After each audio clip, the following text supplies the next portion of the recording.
plug-in hybrid crossover. Punta lang tayo sa mall. Dito sa SM Telebastagan. 2026 Geely EX5 EMI Pro. Yung price, 1,288,000 pesos.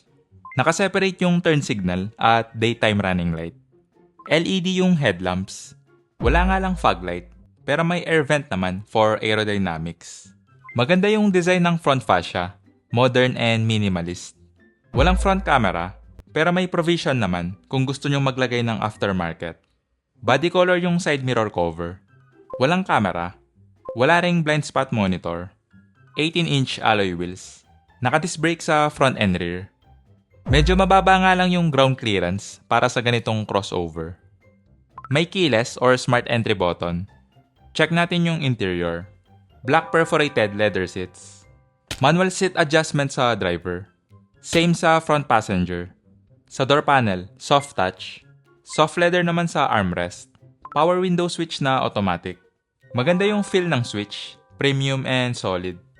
Leather wrap steering wheel. Para na rin siyang yoke, medyo rectangular yung shape. Tilt and telescopic adjust tong steering column. Naka-keyless start na to. Basta nasa sayo yung key fob, okay na.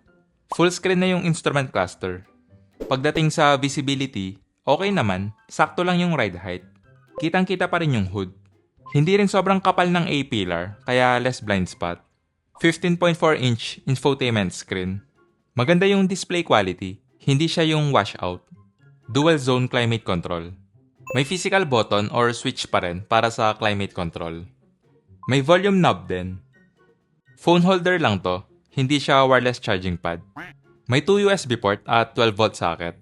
Steering column mounted yung gear shifter. Yung transmission, 11-in-1 EDHT. Wala akong idea dito. Mas okay siguro kung matest drive muna. Soft leather yung center armrest. Check natin yung storage. Medyo malaki na rin yung storage space. Dampen yung glove box. May vanity mirror yung sun visor. Same sa front passenger. Maganda yung overall feel ng interior. Halos soft touch material. Iset ko lang yung driver's seat sa driving position ko. Check natin yung back seat. For reference lang, 5'7" yung height ko. Black perforated leather seats. Sa door panel, soft touch. Soft leather naman yung armrest. Power window switch na automatic. Nakaset na to sa driving position ko, yung legroom. Maluwag yung kneeroom. Yung foot space, makakapag-stretch ka pa. Flat yung floor, kaya mas comfortable yung foot space. Okay din yung foot space sa middle seat. Comfortable din yung seating position kasi malambot tong middle seat.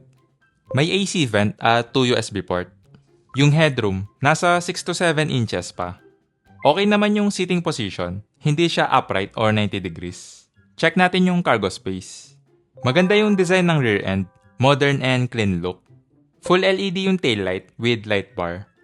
May reverse camera, parking sensor, manual tong tailgate na okay lang naman para sa ganitong price range. Malaki na rin yung storage space. May underfloor storage. Wala nga lang spare tire. Pero may tire repair kit naman. Check natin yung engine bay. 1.5 liter gasoline engine with electric motor. Based sa engine and motor specs, malakas na rin yung power output. Halos same na rin yung EV range niya sa BYD Sea Lion 6. Palike na lang and subscribe. Paalam.